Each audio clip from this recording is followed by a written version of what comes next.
দেখো ভাই, প্রেম প্রীতি ভালোবাসা করছো ভালো কথা, কিন্তু আসলে এটা কিন্তু জায়েজ নয় ইসলামিক দৃষ্টিতে। তবে প্রেম প্রীতি ভালোবাসাটা কিন্তু টাকা ছাড়া হয় না। আপনার যদি টাকা থাকে তাহলে ভালোবাসা আপনার কাছে থাকবে। কারণ নারীর ভালোবাসা আর টাকা, এই দুইটা জিনিস একে অপরের সাথে জড়িত। নারীর ভালোবাসা কখনো টাকা ছাড়া পূর্ণতা পায় না।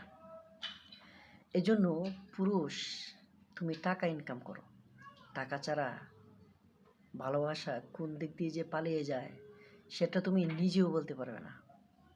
এজন্য নারীর ভালোবাসা পাইতে হলে অবশ্যই তোমাকে টাকা কামাইতে হবে। পুরুষের সম্মান, মান, ইজ্জত, ইনকাম, এগুলো হচ্ছে পুরুষের পূর্ণতা।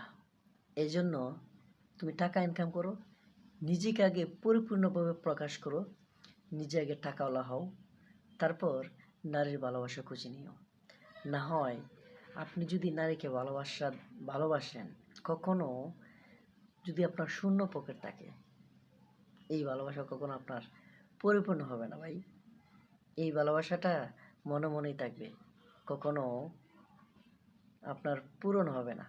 এই জন্য টাকা ইনকাম করো আর শখের নারীকে কাছে নিয়ে আসো।